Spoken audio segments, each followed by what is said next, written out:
ప్రార్థన. పరిశుద్ధుడు అయినటువంటి తండ్రి, నీ కొందనాలు కృతజ్ఞత స్తుతులు. గత కాలమంతా కాపాడినందుకు కృతజ్ఞత స్తుతులు. ఈరోజు నిన్ను ప్రభా కనపరచుటకు సహాయం చేసినందుకు కృతజ్ఞత స్తుతులు. నీ వాక్యంలో నుండి నీ ఆత్మ సహాయంతో మాతోను, నాతోను, మా అందరితోనూ, శబ్దయంత్రం ద్వారా వింటున్నటువంటి వారితోనూ, యూట్యూబ్లో ఈ వాక్యం చూస్తున్నటువంటి వారితోనూ, వింటున్నటువంటి వారితోనూ తేటగాను సూటిగాను మాట్లాడి సహాయం చేసి మహిమ పొందమని యేసు నామములో అడిగి ప్రార్థించి స్తుతించి వేడుకొంచున్నాను పరిశుద్ధుడు అయినటువంటి తండ్రి. ఆమేన్. దేవుని యొక్క వాక్యాన్ని చదువుకుందాం. పరిశుద్ధ గ్రంథంలో నుండి ఆదికాండం 8వ అధ్యాయం చదవండి. దేవుని వాక్యం 16వ వచనం. ఆదికాండం యాకోబు నిద్ర తెలిపి నిశ్చయముగా యెహోవా ఈ స్థలమందున్నాడు, అది నాకు తెలియకపోయేననుకొని భయపడి ఈ స్థలము ఎంతో భయంకరము, ఇది దేవుని మందిరమే గాని వేరొకటి కాదు, పరలోకపు గవిని ఇదే అనుకొనెను. చదవబడినటువంటి లేఖన భాగంలో యాకోబు గారు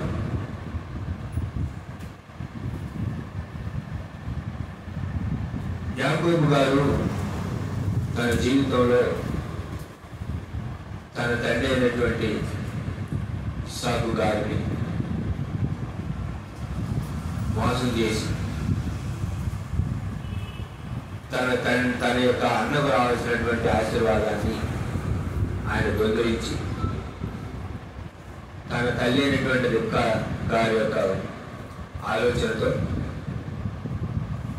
తన మేనమామైనటువంటి లాబాను దగ్గరికి వెళ్దామని బయలుదేరతాడు. అప్పుడు యాకోబు గారు దేశం నుండి బయలుదేరి హారాను వైపు వెళుతుంటారు. ఒక చోటకి వచ్చినప్పుడు ఆయన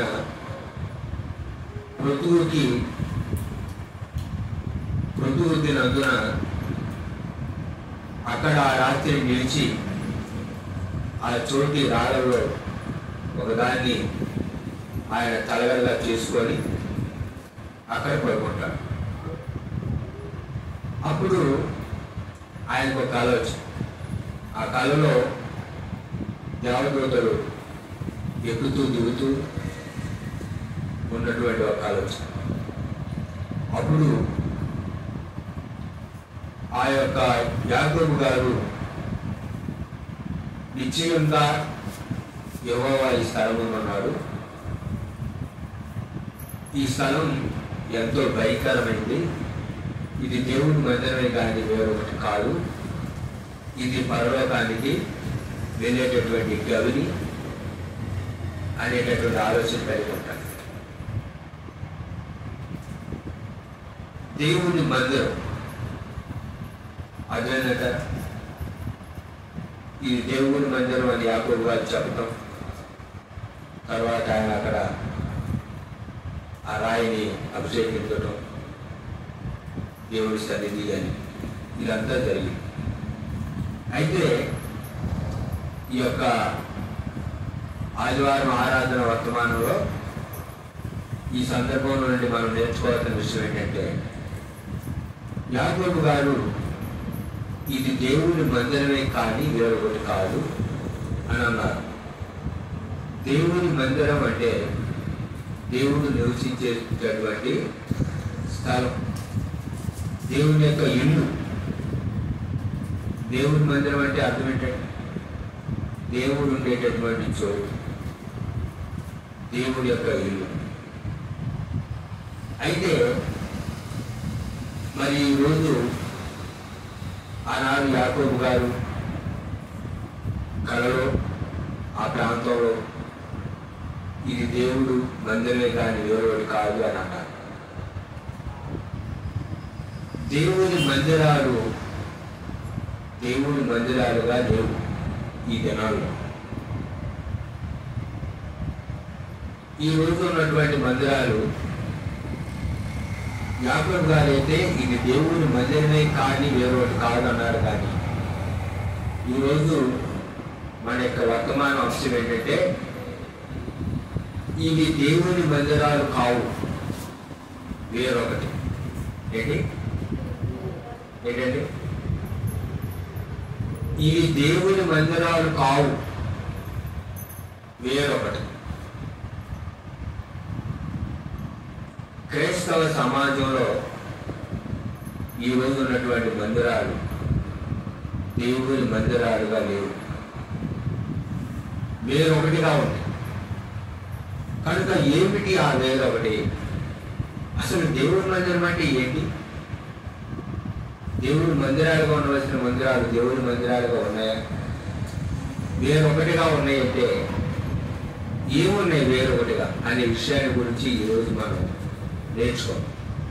పరిశుద్ధ గ్రంథంలో నుండి దేవుని యొక్క వాక్యం మత్తయి సువార్త 20వ అధ్యాయం 12-13 వచనం చూద్దాం. దేవుని వాక్యం మత్తయి గారు రాసిన సువార్త 20వ అధ్యాయం 12-13 వచనం చదవండి. దేవుని యొక్క వాక్యంలో నుండి మరొకరు మత్తయి సువార్త 20వ అధ్యాయం. యేసు దేవాలయంలో ప్రవేశించి క్రయ విక్రయములు చేయు వారినందరినీ వెళ్ళగొట్టి రోగలు మార్చు వారి బలలను గువ్వలమ్మ వారి పీఠములను పడద్రోసి ఆ మందరము ప్రార్థనా మండలం అనబడును అని వ్రాయబడి ఉన్నది. అయితే మీరు దానిని దొంగల గోగా చేసేది వారలను. ప్రభువైనటువంటి యేసుక్రీస్తు వారు యెరూషలేములో ప్రవేశిస్తున్నప్పుడు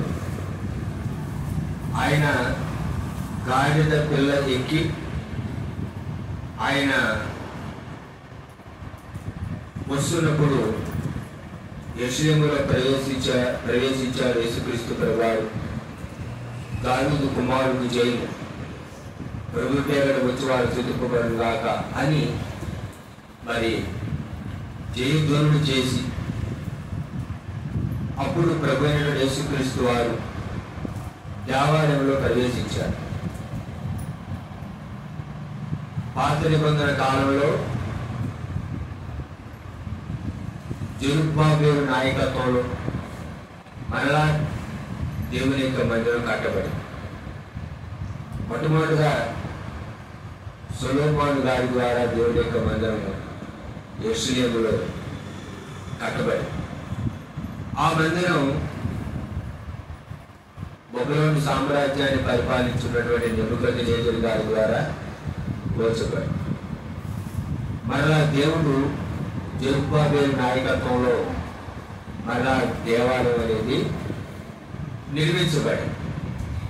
ఆ దేవాలయాన్ని ఏరోదు రాజుగారు దానిని బాగు చేయించారు. అయితే యేసుక్రీస్తు ప్రభువారు దేవాలయంలో ప్రవేశించుతున్నప్పుడు దేవాలయం ఎలా ఉంది? అది క్రయ విక్రయాలు చేయువారందరినీ వెళ్ళగొట్టి యేసుక్రీస్తు ప్రభువారు దేవాలయంలోకి వచ్చి అమ్ముతున్నటువంటి వాళ్ళని కొడుతున్నటువంటి వారిని వెళ్ళగొట్టారు. అంటే ప్రార్థనా మందిరముగా ఉండవలసినటువంటి దేవుని యొక్క మందిరం ఏ విధంగా మార్చబడిందంటే వ్యాపార స్థలంగా మార్చబడింది.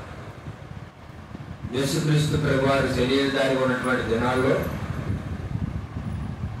దేవునికి బలి ఇవ్వడానికి పువ్వులు పావురాలు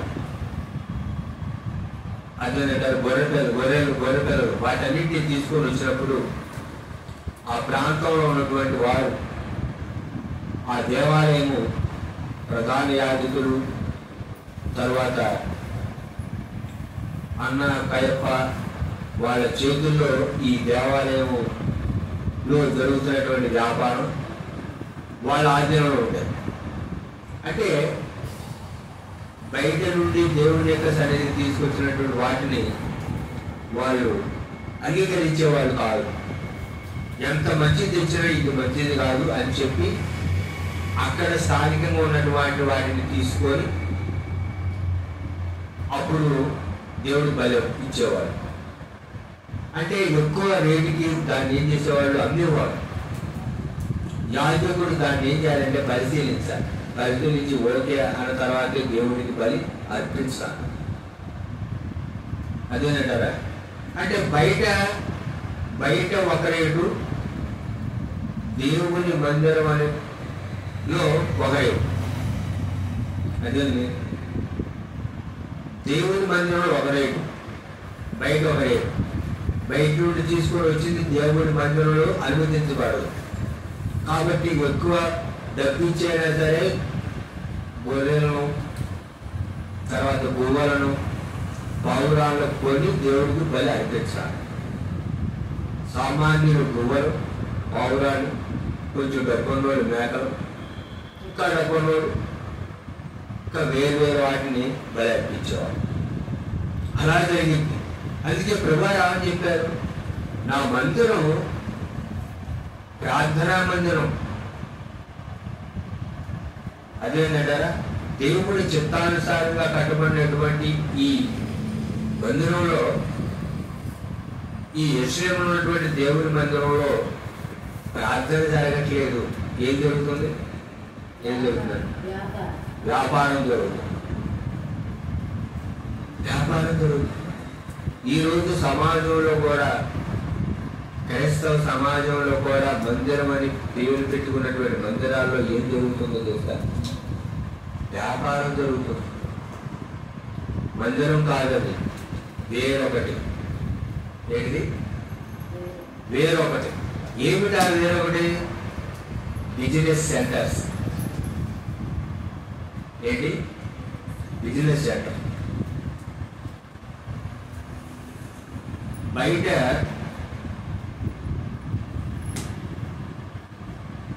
₹20, ₹40 ఉన్న కొబ్బరి నూనె డబ్బా బిజినెస్ సెంటర్లలో ఎంతో తెలుసా? ₹50, అవసరమైతే ₹100 అమ్ముతారు.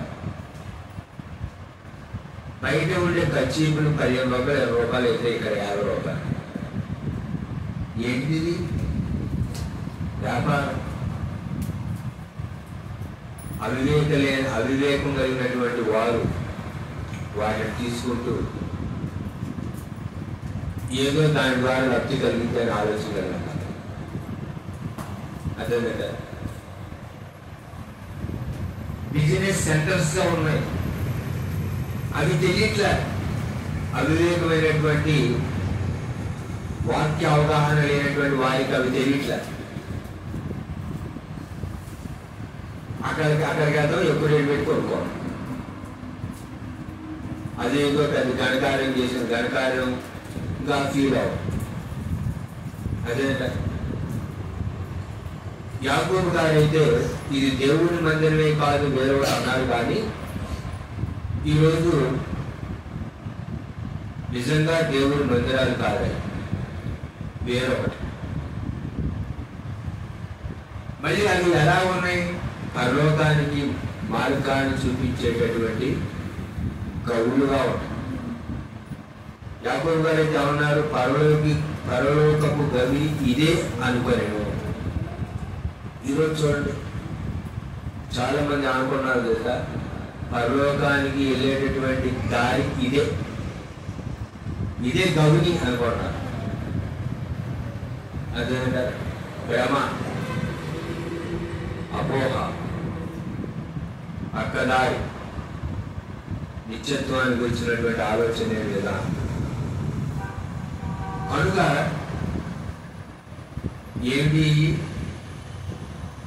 ఈనాడు క్రైస్తవ సమాజంలో బిజినెస్ సెంటర్స్, మందిరాలు కాదు అవి, బిజినెస్ సెంటర్స్.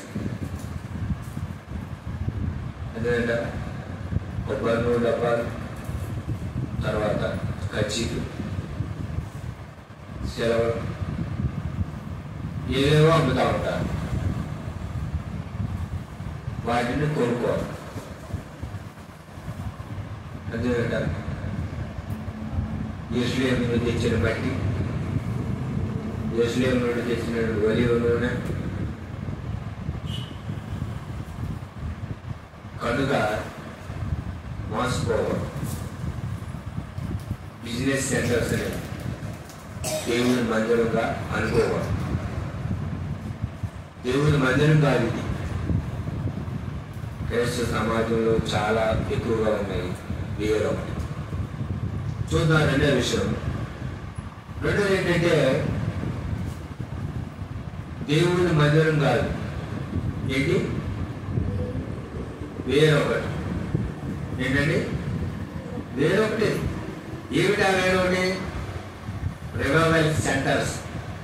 ఏంటి రివైవల్ సెంటర్స్ అంటే ఉజ్జీవ స్థలాలు. ఉజ్జీవం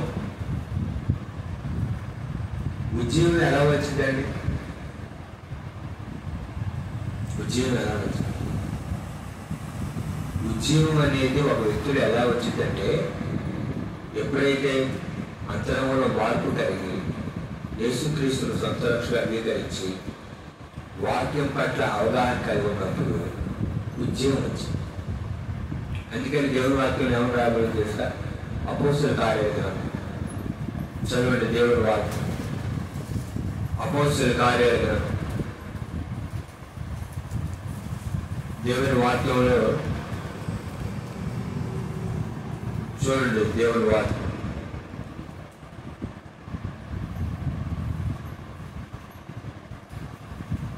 దేవుని వాక్యాన్ని చూద్దాం.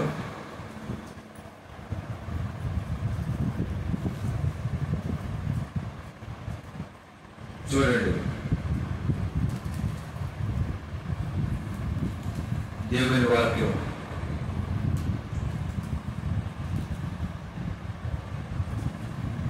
ఇరవై అధ్యాయాలు వచ్చాయి.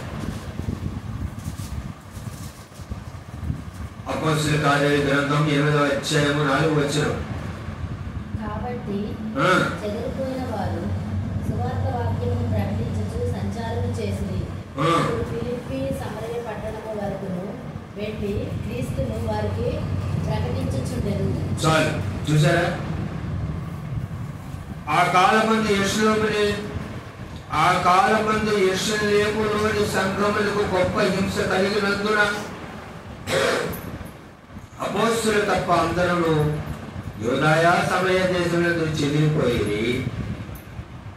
4వ వచనం. కాబట్టి చెదిరిపోయిన వారు స్వార్థ వాక్యమును ప్రకటించుతూ సంచారం చేసిరి. ఎలా వచ్చింది ఉద్యోగం? వాక్యము ద్వారా ఉద్యోగం వచ్చింది. స్వార్థ వాక్యం. చెదిరిపోయిన వారు ఏం ప్రకటించారు? యెరూషలేములో గొప్ప హింస కలిగింది. స్టెఫెన్ హతసాక్షి అయ్యాడు. అపోస్తులు తప్ప మిగతా వారు చెదిరిపోయి యూదాయ సమరయ ప్రాంతానికి వెళ్ళినప్పుడు ఉద్యోగం వచ్చింది. స్వార్థ వాక్యం ప్రకటించారు. అదేనంట ఉద్యోగం అంటే ఏదో 2-3 రోజులు వచ్చేటటువంటిది కాదు ఉద్యోగం. ఆనాడు పెంతెకొస్తు పండుగ దేవుడు పరిశుద్ధాత్మ దేవుడు ఆ యొక్క 120 మంది మేడగదిలో వారిలోకి వచ్చినప్పుడు వారిలో ఉన్నటువంటి ఆ ఉద్యోగం తర్వాత యూదాయ సమరయ ప్రాంతాలకు వెళ్ళింది. తర్వాత బూదిరాంతాల వరకు ఆ యొక్క ఉద్యమం సువార్త వాక్యం వ్యాప్తి చేయి ప్రచురించబడి. అదేనట. కనుక ఈనాడు చూడండి, దేవుని మందిరాలు కాదు, వేరొకటి. ఏమిటా వేరొకటి అంటే? రెండవది రివైవల్ సెంటర్స్. మొట్టమొదటి ఏంటంటే బిజినెస్ సెంటర్. రెండవది ఏంటంటే రివైవల్ సెంటర్. రివైవల్ సెంటర్స్గా కావాల్సిన ప్రార్థనా మందిరాలు కావాలి.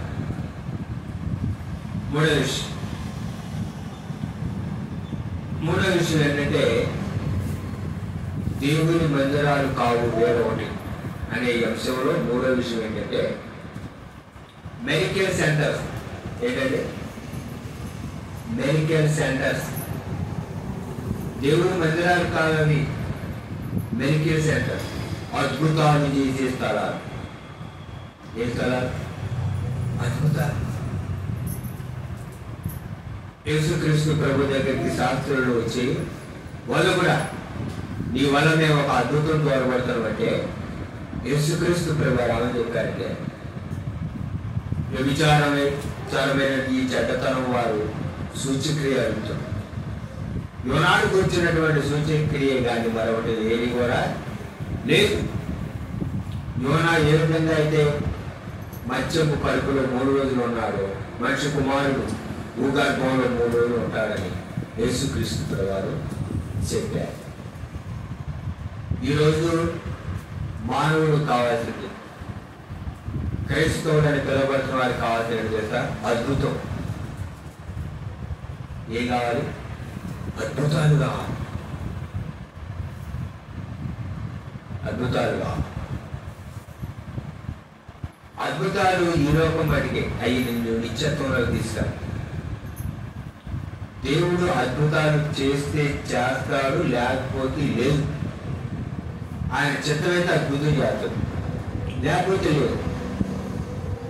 అదే కదా. అంటే నువ్వు చేయమంటే దేవుడు అద్భుతం చేయడం, నువ్వు వద్దంటే అద్భుతం మానడం, అట్లా చేయడు దేవుడు. అది ఆయన చిత్తం.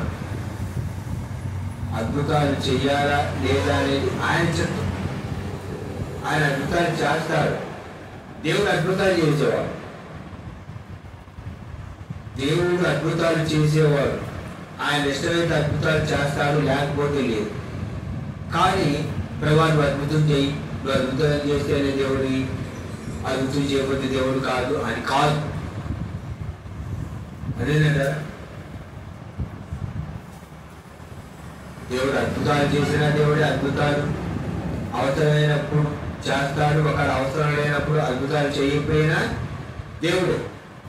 ఆ సత్యాన్ని మనం ఎప్పుడు వరకు గుర్తుంచుకోవాలి. కనుక అద్భుతాలు చేసే దేవుడు అద్భుతాలు చేస్తే చేస్తాడు, లేకపోతే లేదు. కానీ ఎప్పుడు క్రైస్తవులను పిలువబడుతున్న వారికి మనిషికి కావాల్సింది ఏమిటి తెలుసా? అద్భుతాలు కావాలి. ఏం కావాలి? యూదులు సూచ్యక్రియలు అడుగుతున్నారు, గ్రీకు దేశస్తులు జ్ఞానం కావాలంట. మరి రక్షణ ఎవరండి? యూదులకి సూచ్యక్రియలు కావాలి, గ్రీకు దేశస్తులకి జ్ఞానం కావాలి. ఏదైనా కొత్త విషయం తెలుసుకోవాలి ఎప్పటికప్పుడు. మరి రక్షణ ఎవరు? రక్షణ ఎవరు కావాలి? ఈ రోజుల్లో వారి ముసుకొని వాక్యం తీసుకొని రక్షించబడి పరిశుద్ధంగా యథార్థంగా నమ్మకంగా జీవించి పర్వత రాజ్యానికి వెళ్ళటం ఎవరికి కావాలి? ఈ రోజుల్లో అద్భుతాలు కావాలి. అర్థమంటారా? మొన్న ఒక కాలం చెప్తుంది, ఆ అకౌంట్లో అంటే డబ్బులు వచ్చి అక్కడ పడతాయి. అది అద్భుతం. అదే కదా. అందుకని దేవుడి యొక్క వాక్యం ఏమని రాయబడిందంటే, ఈ లోకం మట్టికే క్రీస్తులను నిరీక్షించిన మనుషులందరికంటే దౌర్భాగ్యం అవుతుంది. ఈ లోకం మట్టికి నాకు యేసుక్రీస్తు ప్రభు కావాలి అని అనుకుంటే నీకంటే నాకంటే మనకంటే దౌర్భాగ్యుడు ఎవరు కూడా లేదు. ఈ లోకం మట్టికే కాదు, ఈ లోకం తర్వాత నువ్వు మరణించిన తర్వాత కూడా యేసుక్రీస్తు ప్రభువుతో పరలోకంలో యుగయుగాలు ఉండాలి. అది క్రీస్తు అంగీకరించిన వారి యొక్క నిరీక్షణకు ఆధారం. నిరీక్షణ. ఈ లోకంలోనే అన్ని జరిగితే మన పరలోకం వెళ్ళొద్దా? యేసుక్రీస్తు ప్రభుతో యుగాలు ఉండొద్దా? నెమ్మది కలిగినటువంటి ఆ నిత్యత్వంలో పరలోకంలో మనం ఉండొద్దా? దాని కొరకు కాదా ప్రభు పాపంలో ఉన్నటువంటి మానవుడు రక్షించిన కొరకు శిరలో ప్రాణం పెట్టి రక్తం కాచి సమాధి చేయబడి తిరిగి లేచి పునరుద్ధానుడు ఆరోహణమైంది. మళ్ళీ 2వసారి వస్తానంటే దాని కొరకు కాదా? అద్భుతాలు కొరగా కనుక మనం ఆలోచించాలి, గ్రహించాలి, వాక్యం పట్ల అవగాహన కలిగి ఉంటాం. కనుక దేవుడి మందిరాలు కావు వేరొకటి అనే అంశంలో మొట్టమొదటి బిజినెస్ సెంటర్స్, వ్యాపార స్థలాలు. రెండవది రివైవల్ సెంటర్, ఉద్యోగ స్థలాలు. మూడవది మెడికల్ సెంటర్. ఏంటి మెడికల్ సెంటర్? అద్భుతాలు చేసేస్తాను. దేవుడి మందిరానికి కావాలి. నాలుగో విషయం హీలింగ్ సెంటర్స్. ఏంటి? స్వస్థత స్థలాలు. స్వస్థత కావాలి. ఇప్పుడు స్వస్థపడ్డాడు మానవుడు, మళ్ళా రోగం రాదా?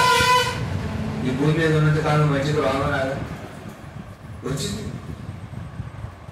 రోగాలు దేవుడు బాగు చేస్తాడు. ఆయన స్వస్థపరిచే దేవుడు స్వస్థపరుస్తాడు.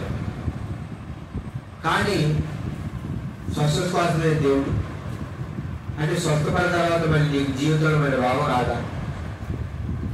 లాజరు చనిపోయారు, యేసుక్రీస్తు ప్రభువారు బ్రతికించారు. మళ్ళా లాజరు చనిపోలేదా? అది జరిగింది దేవుడు నయం వరకు. మళ్ళీ లాజరు చనిపోయాడే సాధారణంగా అందరిలాగా. మనిషికి ఈ రోజు కావాల్సింది ఆత్మస్వస్థత. అందుకే వాక్యం ఏమరాయబడి అవి పిండపడలేదు అది కదా, అవి గాయాలు పిండపడలేదు, కొత్తపడలేదు. తల నుండి అరికాల వరకు, నడినెత్తుల వరకు స్వస్థత లేదు. పాపమనే గాయం. మానవుడు కావాల్సింది ఆత్మ స్వస్థత, శరీర స్వస్థత కాదు. అందుకే నేను దేవుడి వాక్యం యెషయా గ్రంథం 1వ అధ్యాయం దేవుడి వాక్యం ఏమని రాయబడి ఉంది చూడండి. పరిశుద్ధ గ్రంథంలో యెషయా గ్రంథం 1వ అధ్యాయం దేవుడి వాక్యంలో ఏమని రాయబడి ఉంది చూడండి. దేవుని వాక్యం 5వ అధ్యాయం. నిత్యము తిరుగుబాటు చేయుచు ఇంకను కొట్టబడుదు. ప్రతి వాడు నడినెత్తిని వ్యాధి కలిగి ఉన్నాడు. ప్రతి వాని గుండె బలహీనమయ్యను. అరికాలు మొదలుకొని తల వరకు స్వస్థత కొంచెమైనను లేదు. ఎక్కడ చూసినను గాయములు, దెబ్బలు, పచ్చిపుండ్లు. అవి పిండబడలేదు, కట్టబడలేదు, తైలంతో మెత్తన చేయబడలేదు. నిత్యము తిరుగుబాటు చేయొచ్చు, మీరేలా ఇక్కడ పట్టబడదు. ప్రతి వాడు నడినెత్తిని వ్యాధి కలిగి ఉన్నారు. ప్రతి వారి గుండె బలహీనమాయను. అది కాలు మొదలుకొని తల వరకు స్వస్థత కొంచెమైన లేదు. ఎక్కడ చూచినను గాయములు, దెబ్బలు, పచ్చిపుండ్లు. అవి పిండబడలేవు, కట్టబడలేవు, తైలంతో మెత్తన చేయబడి. అదే కానీ స్వస్థత పిల్లలు గద్దించారు. పాపం అనే గాయం అది పిండబడలేదు, మెత్తబడలేదు. వాక్యం అనే తైలంతో కట్టబడలేదు, కానీ స్వస్థత కావాలి. సిరియా దేశంలో ఎంతో మంది కుష్టి వ్యాధి కలిగిన వాళ్ళు ఉన్న దేవుడు నయమానుడు బాగు చేశాడు. పౌలు గారి ద్వారా ఎంతో మంది స్వస్థపడ్డా పౌలు గారు తన శరీరంలో ఉన్నటువంటి బాధ, ఒక రకమైనటువంటి వ్యాధి గురించి పౌలు గారు ప్రార్థిస్తే దేవుడు అన్నాడు, ముమ్మారు ప్రార్థించినను నా కృప నీకు చాలును అని దేవుడు చెప్పాడు. పౌలు గారి ద్వారా ఎన్నో స్వస్థతలు దేవుడు చేశాడు. చనిపోయినటువంటి వారిని కూడా బాగుపరిచాడు దేవుడు. చనిపోయిన వారిని కూడా బ్రతికించాడు దేవుడు. కానీ పౌలు గారి యొక్క జీవితంలో ప్రార్థిస్తే దేవుడు చెప్పాడు, నా కృప నీకు చాలును పోవు అన్నారు. బైబిల్ పండితుల యొక్క అభిప్రాయం ఏంటంటే యేసుక్రీస్తు ప్రభువుని ఆయన ప్రత్యక్షంగా చూచాడు కాబట్టి ఆయన 2 కళ్ళు కూడా మరి పోయి మరలా అననీయ ప్రార్థన చేస్తే 2 కళ్ళు వచ్చినాయి. ఆయన పొలంబడి ఆయన యొక్క కన్నులు వెంబడి ఎప్పుడు కూడా కుసిగాటం లేదు అని ఒక అభిప్రాయం. ఏదేమైనా తన జీవితంలో తను అలాగే జీవించి ప్రభు కొరకు సాక్షి మరి దేవుని యొక్క సన్నిధికి వెళ్ళాడు. పౌలుగా అదే చూడండి, ఈ రోజు ప్రభు స్వస్థపరచున ఆయన, బాగు చేయనైనా అని ప్రార్థించాలి కాదనన్ను, ప్రార్థించాలి కాదనన్ను. కానీ బాగు చేస్తే బాగు చేస్తారు, స్వస్థపడితే లేకపోతే లేదు.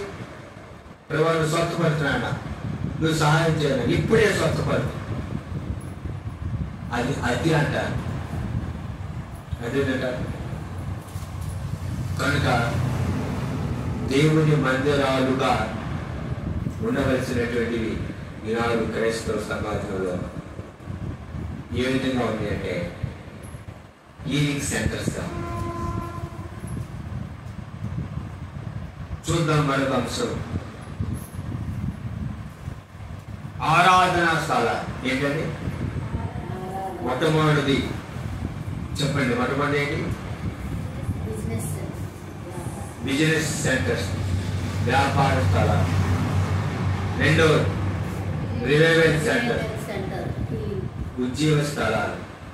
మూడవది మెడికల్ సెంటర్, అద్భుతాలు చేసే స్థలాలు. నాలుగవది హీలింగ్ సెంటర్స్, స్వస్థ స్థలాలు.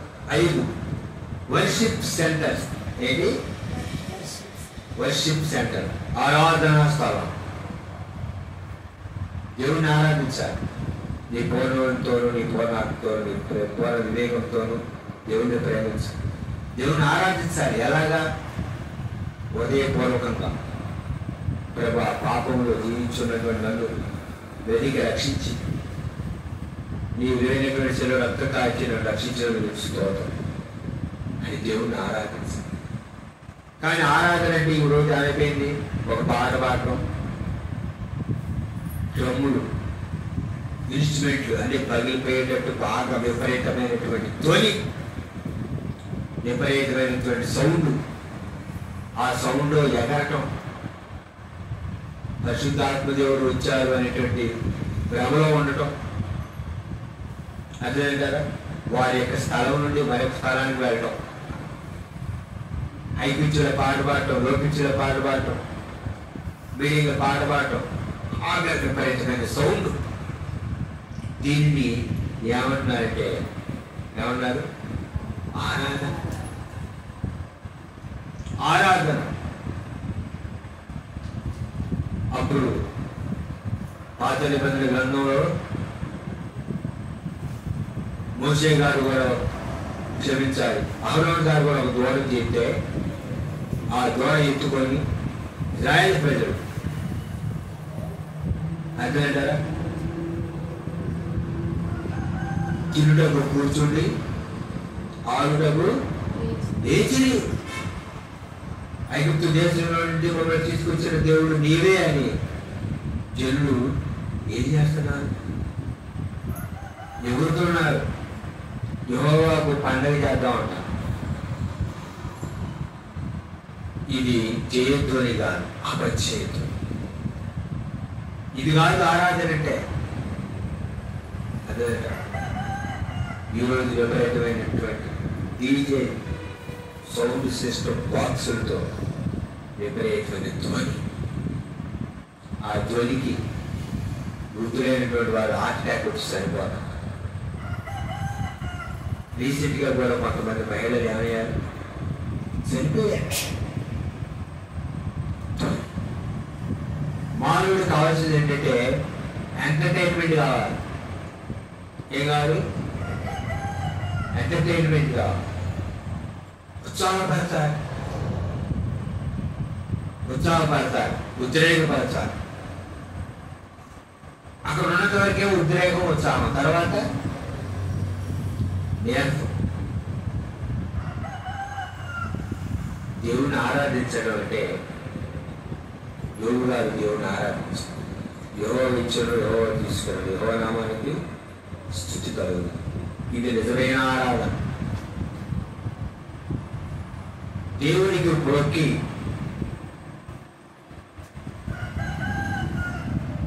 నేను నా కుమారుడు మరలా వస్తానని అబ్రహాం గారు చెప్పారు. పర్వతాల్లో ఒకదాని మీద దేవుడికి ఇస్సాకును బలి అర్పించాడు. అంటే బలి అర్పించడానికి సిద్ధపడ్డాడు అబ్రహాం గారు. అది నిజమైన ఆరాధన. ఇస్సాకుకు బదులుగా గొర్రె పిల్లను అక్కడ బలి అర్పించాడు. ఇస్సాకు విధేయుడయ్యాడు. అబ్రహాం ఇస్సాకును బలి ఇవ్వడానికి సిద్ధపడ్డాడు. అది ఆరాధన. అర్థమైందా? కనుక దేవుడిని హృదయపూర్వకంగా ఆరాధించాలి, వ్యక్తిగతంగా దేవుని ఆరాధించాలి. అది ఆరాధన అంటే.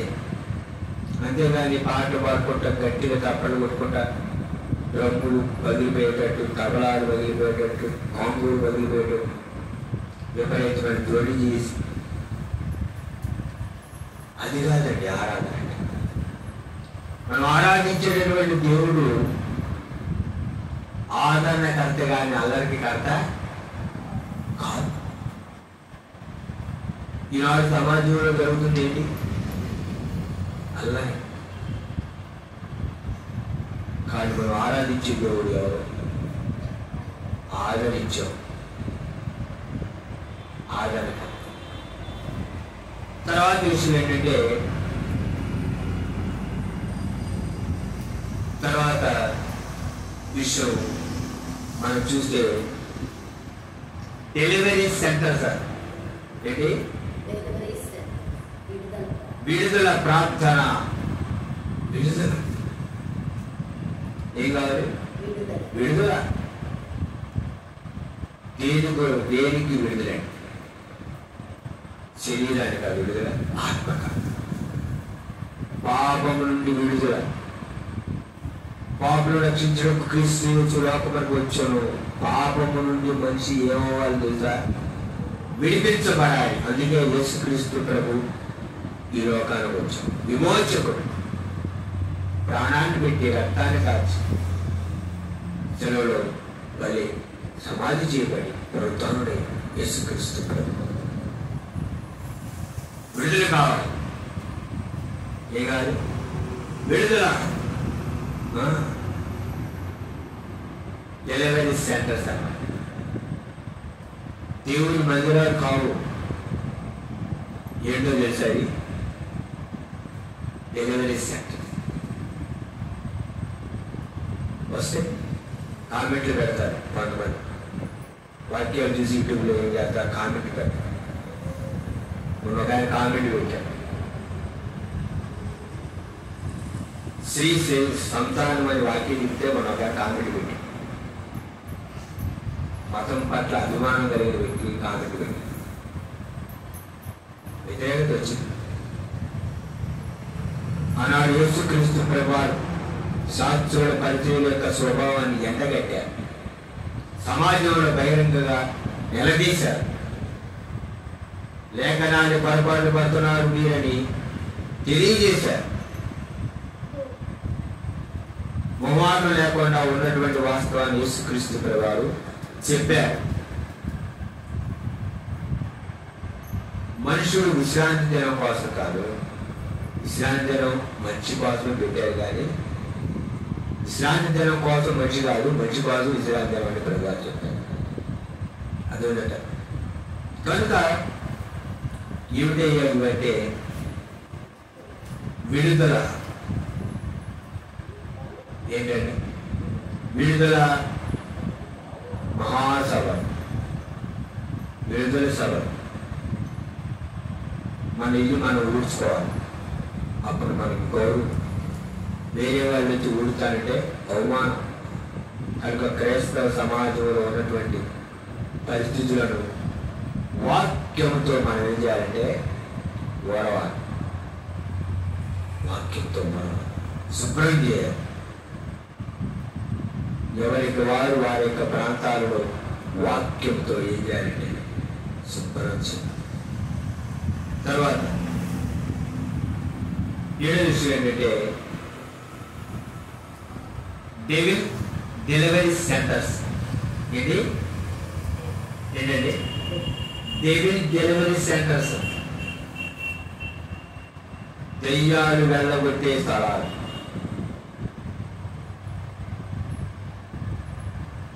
మనం పోరాడుడు శరీరంతో కాదు, ఆకాశ మండలందున్న దురాత్మ సమూహంతో పోరాడుతున్నాము అని వాక్యం రాయబడింది. ఆకాశ మండలం దురాత్మ సమూహంతో మనం పోరాడుతున్నాం కనుక ఈ ప్రపంచం అంతా కూడా దురాత్మ. గెరేసల దేశంలో దెయ్యం పెట్టిన వాడు యేసుక్రీస్తు ప్రభువు వాళ్ళ దేశానికి వస్తున్నాడని తెలిసి వాడు వచ్చాడు. అదేనట దెయ్యం పుతోను అని దెయ్యం పట్టింది చిన్నది. పౌలు వస్తా ఉంటే ఆమె తెలుసా, వీరు నీకు పరలోక రాజ్యానికి వెళ్ళే మార్గాన్ని చెబుతారు, సర్వోన్నతమైనటువంటి మార్గానికి చెబుతారు, వీళ్ళు రక్షించేటటువంటి మార్గం గురించి చెబుతారని దెయ్యం చెప్పింది. వీళ్ళు భూలోకాన్ని ఏం చేస్తారు తెలుసా, తలకిందులు చేస్తారని దెయ్యం చెప్పింది. దూరం నుంచి వస్తున్నప్పుడే చెప్పింది. అదే మరి నిజంగా దెయ్యం పట్టిందో పట్టదో తెలియదు కొంతమందికి. వాళ్ళు పట్టుకొని వాళ్ళ ముందు పైకి పెట్టి నువ్వు పాతవాపవా, ఏ ఊరు నీది, ఎక్కడి నుంచి వచ్చి, ఎన్నో నుంచి వచ్చి, వెళ్తావా మళ్ళీ వస్తావా, ఏసు నామంలో నేను కాల్ చేస్తానా అనేసరికి అది దాడిచ్చిపోయినట్టు జరుగుతుంది ఈరోజు. కేవలం కుమారులు కూడా దెయ్యం పట్టిన వాళ్ళని వదిలించడానికి వస్తే యాజకుల కుమారుడు దెయ్యం పట్టిన వాడు ఏమన్నట్లుగా, నేను పౌలు ఎవరో తెలుసు, సేల ఎవరో తెలుసు, మీరెవరో అని వాళ్ళ కొడితే వస్త్రహీనులై పారిపోయారా. అంటే మనకు అర్థమైన భాషలు ఏంటంటే కొట్టలు ఇప్పుడు తీసుకొచ్చింది అంటే దెయ్యం పట్టిన. చూడండి ఈరోజు పరిస్థితి క్రైస్తవ సమాజం. కొంతమంది పేర్లు పెట్టారు, ఏమని దెయ్యాలు అల్లగొట్టాయి కదా, ఏ గారు దెయ్యాలు అల్లగొట్టాయి కదా, స్టాంప్ పడితే నిజంగా దెయ్యాలు అలగొట్టడం తెలియదు కదా, దెయ్యాలు అల్లగొట్టాయిగా. నేనైతే దేవుడి కప్పని బట్టి వాక్యం చెప్పాయి కదా, దెయ్యాలు పాడు అంటే పాత అయ్యేపోతుంది, ప్రాతినిధ్యం అయ్యేపోతుంది. దానికోసం మళ్ళీ వాటితో ఇంటర్వ్యూ తీసుకోవాల్సిన అవసరం లేదు. కనుక దేవుని మందిరాలుగా ఉండవలసిన మందిరాలు ఈ రోజులు ఏమైందంటే డెలివరీ సెంటర్స్ అయిపోయాయి. దేవుని డెలివరీ సెంటర్స్. మొట్టమొదటి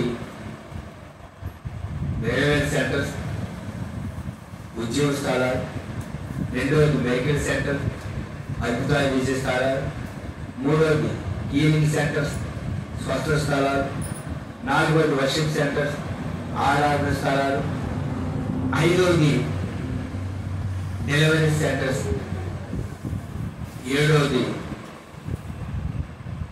డెలివరీ సెంటర్. 7 విషయం. మరి మందిరం అంటే ఏంటి? ఇదేనా? ఇది మందిరమేనా? ఇది దేవుని మందిరమే కాని వేరొకటి కాదు అని యాకోబు గారు అన్నట్టు ఇవన్నీ కూడా వేరొకటి. మరి దేవుడి మందిరం అంటే ఏమిటిదండి? దేవుడి మందిరం ఏమిటి? అపోస్తలుల కార్యాల గ్రంథం 2వ అధ్యాయం చూడండి. అపోస్తలుల కార్యాల గ్రంథం 2వ అధ్యాయం దేవుని వాక్యం 42వ వచనం, 2వ వచనం.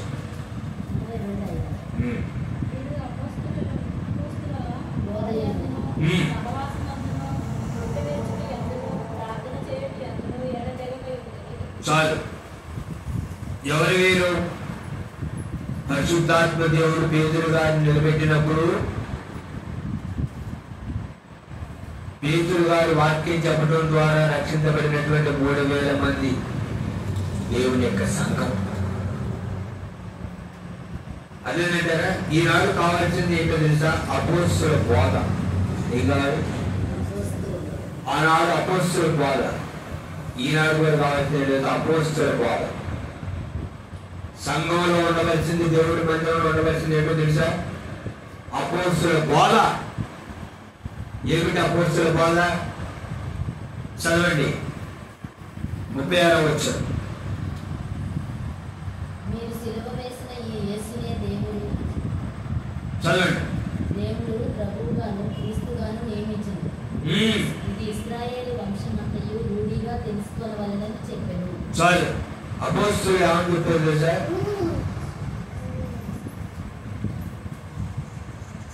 అపోస్తులు ఏమని చెప్పారు? పేతురు గారు నిలబడి ఏమని చెప్పారు తెలుసా?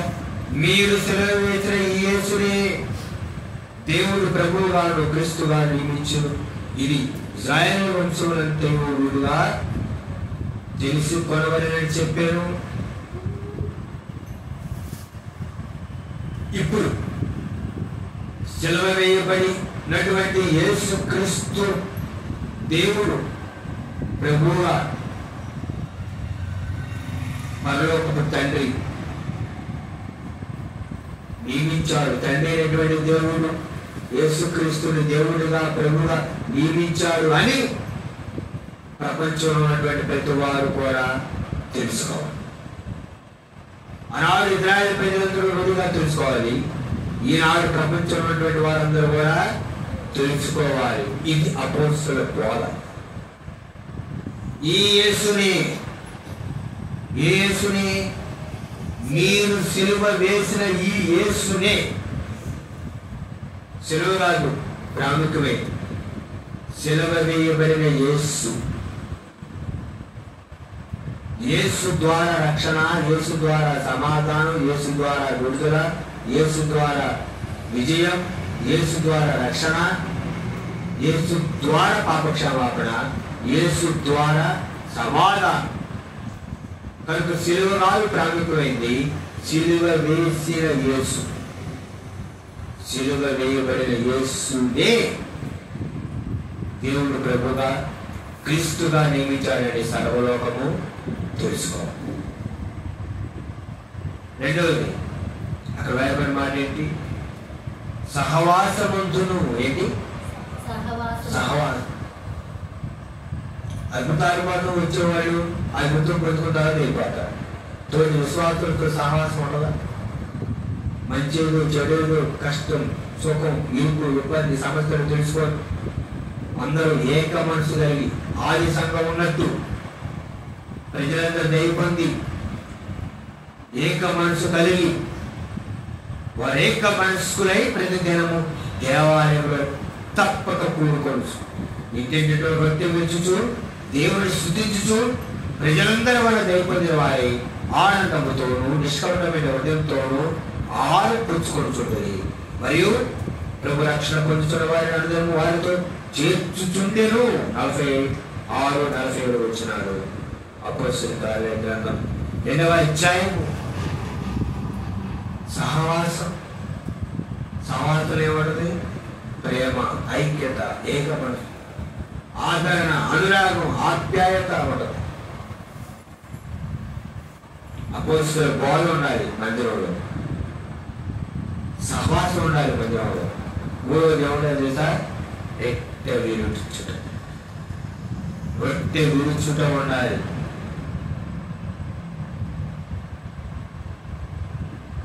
రొట్టె విరవాలి. ఇది నా శరీరం నన్ను జ్ఞాపకం చేసుకోవాలి దేవుడి చేయడం. ఇది నా రక్తమైన కొత్త నిబంధన నన్ను జ్ఞాపకం చేసుకోవడానికి దేవుడి చేయడని చెప్పాను. ఇది నా రక్తం అనే కొత్త నిబంధన. అది ఉండాలి సంఘంలో, అది ఉండాలి మందిరంలో, అది ఉండాలి చర్చిలో. తర్వాత రాయబడిన మాట ఏంటి తెలుసా? దేవుని వాక్యంలో ప్రార్థన చేయని ఎందుకు ఎడతెగగా ఇందిరి. నా మందిరము సంస్థ అన్ని జనులకు ప్రార్థన. నా మందిరము ప్రార్థనా మందిరం అని చెప్పబడిందని యేసుక్రీస్తు వారు చెప్పారు. కనుక ప్రార్థనా మందిరములు ఏముండాలి? అపోస్తలుల బోధ, సహవాసం ఉండాలి, వృత్తించడం ఉండాలి, ప్రార్థన ఉండాలి. ఇది దేవుని మందిరం, ఇది దేవుని యొక్క పిల్లలు కూడుకున్నటువంటి సంఘం. కనుక ఇది దేవుని మందిరమే కానీ వేరొకటి కాదు.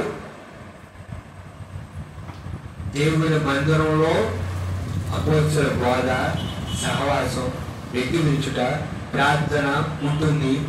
అది పరలోకపు గవిని, పరలోక రాజ్యానికి వెళ్ళడానికి సిద్ధపడినటువంటి స్థలం దేవుని మందిరం.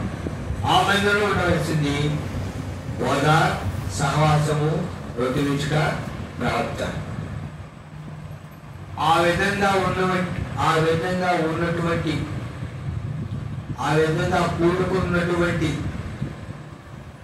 మందిరాలు, స్థలాలు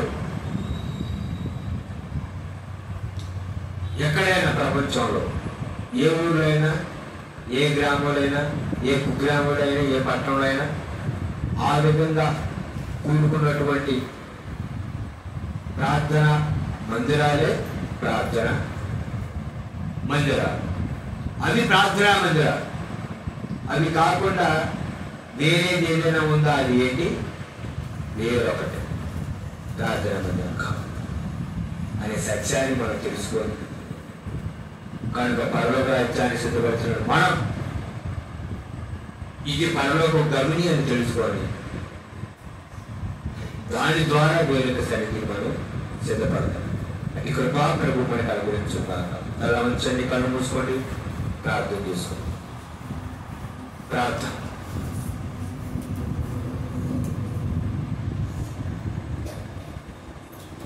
ప్రార్థన.